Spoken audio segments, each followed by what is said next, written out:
Now that we've set the scene in India, now that India has Hinduism, has all sorts of little kingdoms, we want to move history forward a little bit and examine the rise of two different empires in India.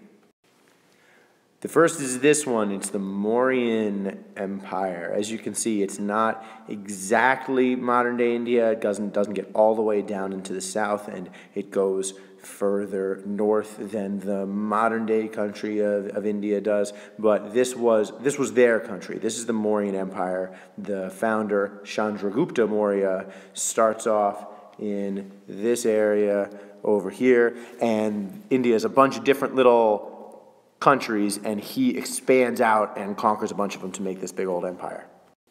The Mauryan Empire is the first of India's empires. Like I said, it was founded by a guy named Chandragupta Maurya, and we call him a political realist. He was all about the use of hard-nosed political power, making sure that he was in charge and that everybody knew it. And it was a big, wealthy empire at the time, as you can see in the bottom bullet there. Their capital was the largest city in the world at that time.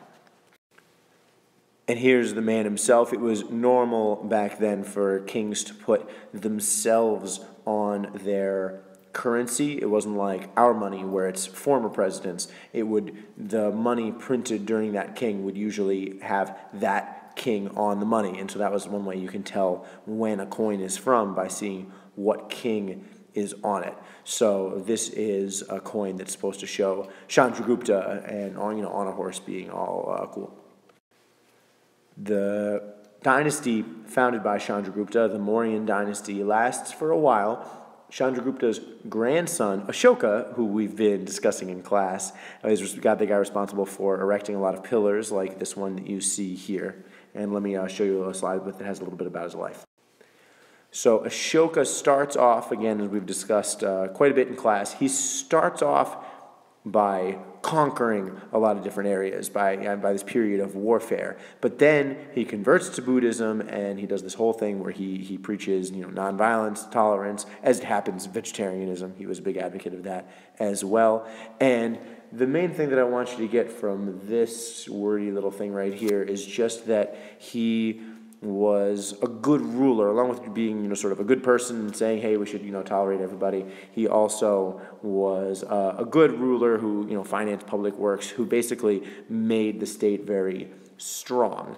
And he preached tolerance. He said, hey, he converted to Buddhism, but he said, hey, everyone can sort of practice whatever they want, which again wasn't such a common thing for rulers back then.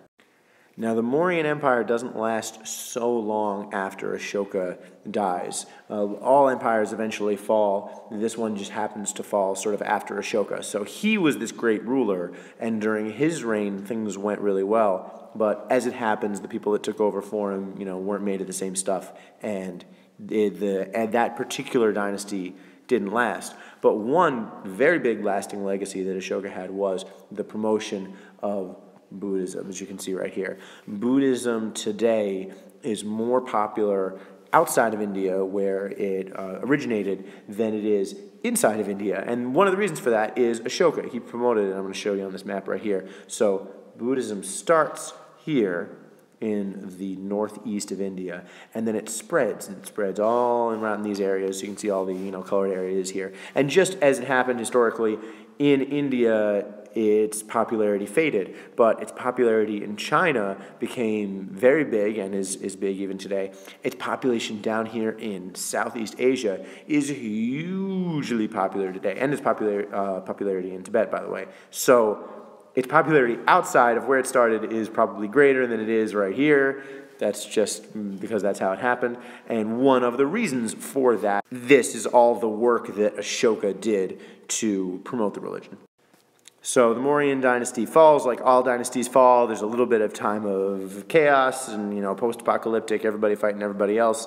This is usually what happens when an empire falls. But eventually they're replaced by the Gupta Empire. That's the next big empire in India, and you can see a map of it here. It was not quite as big as the Mauryans. Again, centered in the north. The south, it's not like there are no governments in the south, they're just smaller. They're just, it's more fragmented. This is the big political unit at the time, and again, it's the Guptas up here in the north. And the main thing that I want you to take away from this slide about the Guptas is that King Chandragupta, now this is not Chandragupta Maurya, that was the guy, hundreds of years before this. Confusingly, there's these kings during the Gupta Empire who are Chandra space Gupta, and that's just confusing, you just have to remember it. Chandragupta II is probably the most famous of the Gupta rulers, and the reason that he's famous, just in a nutshell, he lowered taxes, and he increased trade. He promoted trade, which promoted prosperity, and he lowered taxes, and that just, tends to be something that makes you popular. During this time, the capital prospered. There was this big university. At this time, India is this big center of learning and civilization, and this, this major civilization. Speaking to that, here are some of the specific achievements of the Gupta Empire. Right, they knew that the world was round. They understood that it orbited around the sun. They were able to figure that out. They were able to calculate the size of the moon and the earth. They calculated pi. And they discovered the concept of zero, the decimal system. They actually are the ones that made the number system that we use, like with the with the numbers symbols that you're familiar with, that was then adopted by some later Arab empires. That was then adopted by by us. They had soap. They made soap. But eventually they fade, as all empires fade, in the face of attacks from the Huns, who were people up from Central Asia, just over China, like modern-day Mongolia. All right, we'll call it a wrap there.